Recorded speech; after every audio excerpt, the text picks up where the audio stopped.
Halo Sahib Beauty. Pagi hari itu, tanggal 1 Desember 1948, tergeletak sesosok mayat di tembok tepi pantai Adelaide, ibu kota Australia Selatan, dengan sebab yang tidak diketahui. Dia sama sekali tidak memiliki identitas. Satu-satunya barang yang mereka temukan di tubuh adalah sebungkus permen karet, beberapa batang rokok, tiket ke pantai, dan beberapa sisir. Penyelidikan lebih dalam tentang kematian pria ini justru lebih banyak menimbulkan pertanyaan-pertanyaan baru dibandingkan dengan jawaban yang diharapkan bisa didapatkan. Puzzle demi puzzle dicoba untuk dikumpulkan. Kepingan demi kepingan dari saksi-saksi mencoba dirangkai dalam sebuah sketsa. Pada pukul 7 malam yang hangat di hari Selasa 30 November 1948, pembuat perhiasan John Ben Lyons dan istrinya berjalan-jalan di pantai Somerton, sebuah resort tepi laut beberapa mil di selatan Adelaide. Saat mereka berjalan menuju Gleneagh, mereka melihat seorang pria berpakaian rapi terbaring di pasir, kepalanya disandarkan ke tembok tepi laut. Dia berbaring beberapa meter dari mereka dengan kaki bersilang.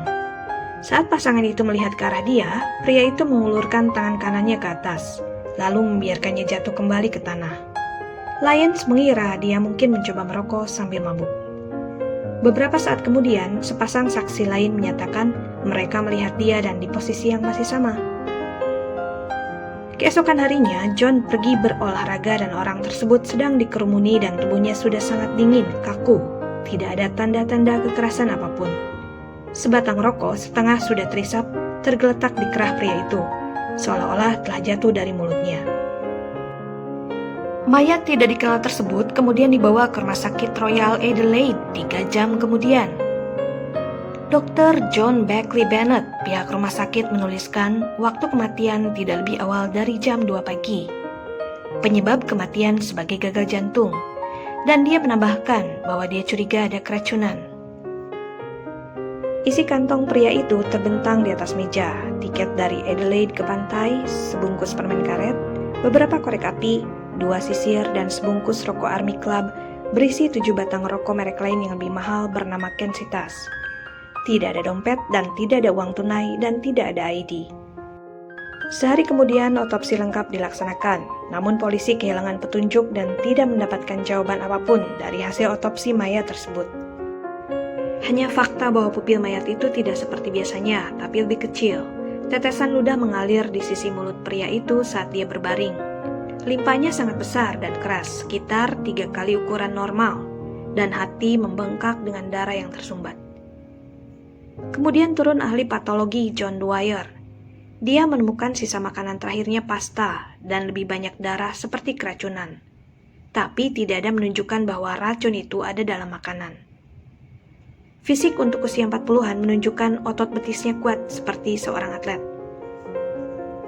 Polisi mulai mengembangkan penyelidikan secara meluas. Sidik jari lengkap diambil dan diedarkan di seluruh Australia dan kemudian di seluruh dunia yang berbahasa Inggris. Pada tanggal 12 Januari 1949, detektif yang dikirim ke stasiun kereta api utama di Adelaide diperlihatkan sebuah koper coklat yang telah disimpan di ruang ganti di sana pada tanggal 30 November. Isi koper tersebut sama-sama tidak bisa difahami. Mantel yang dijahit menggunakan tusuk bulu yang tidak dikenal di Australia. Seorang penjahit mengidentifikasi jahitan itu sepertinya asal dari Amerika, menunjukkan bahwa mantel tersebut dan mungkin pemakainya telah melakukan perjalanan selama tahun-tahun perang. Polisi lalu membawa ahli lain, John Cleland, profesor patologi emeritus di Universitas Adelaide, untuk kembali melakukan pemeriksaan mayat dan barang lainnya. Kali ini mereka mendapat hasil. Ada kantong rahasia yang dijahit di bagian ikat pinggang celananya.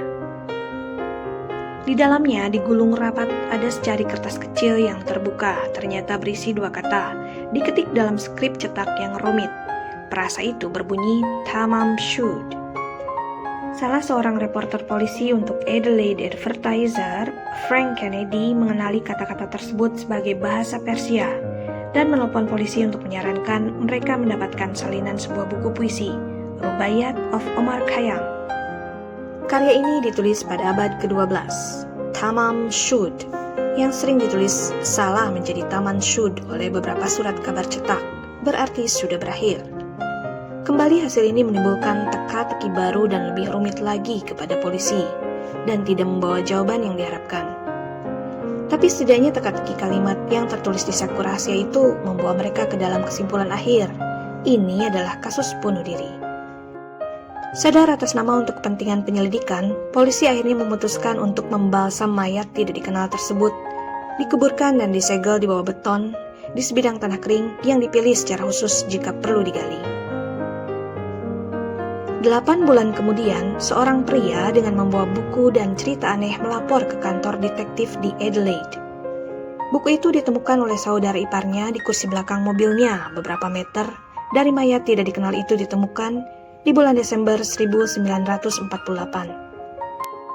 Saat itu mereka mengira itu buku tidak penting yang tanpa sengaja mungkin orang lain tinggalkan. Kemudian buku itu mereka simpan di laci dari bulan Desember sampai dengan berita tentang sobekan di saku rahasia mayat tidak dikenal dari buku Umar Khayyam itu dimuat di surat kabar. Mereka teringat akan buku yang mereka simpan di laci dan memutuskan untuk melapor. Saat sobekan itu dicocokkan dan hasilnya benar itu berasal dari buku yang ditinggalkan di mobil, polisi mengamati buku itu dari dekat. Mereka menemukan nomor telepon yang tertera di sampul belakang dan sandi-sandi yang sampai dengan hari ini tidak dapat dipecahkan. Nomor telepon itu tidak terdaftar, tetapi ternyata milik seorang perawat muda yang tinggal di dekat pantai Summerton. Perawat itu bersedia diinterogasi, namun meminta agar identitasnya tidak diungkap ke publik. Perawat itu kemudian kita sebut saja dengan nama alias saja, yaitu Justin. Dia mengakui bahwa dia memang memberikan salinan rubaiyat itu kepada seorang pria yang dia kenal selama perang. Dia kemudian memberi nama kepada detektif, Alfred Boxall. Polisi merasa sudah hampir memecahkan misteri ini dan segera memulai menelusuri Alfred Boxall ke rumahnya di Maroubra, New South Wales. Namun kembali mengagetkan hasil yang mereka dapat. Ternyata Boxall masih hidup dan dia masih memiliki salinan rubaiyat dari Justin yang diberikan padanya dan masih utuh. Jadi artinya sobekan kertas yang disembunyikan di saku rahasia orang mati itu pasti berasal dari buku lain. Di interogasi selanjutnya, saat perawat itu ditunjukkan mayat tidak dikenal itu, dia tanpa syok berat, seolah ingin pingsan dan seolah mengenali mayat tersebut. Namun dengan tegas dia menyangkal bahwa dia tidak mengenal mayat tersebut. Dan ketika petugas koroner Australia Selatan menerbitkan hasil akhir penyelidikannya pada tahun 1958, laporannya diakhiri dengan pengakuan perawat. Saya tidak dapat mengatakan siapa yang meninggal itu. Saya tidak dapat mengatakan bagaimana dia meninggal atau apa penyebab kematiannya. Lalu teori-teori bermunculan.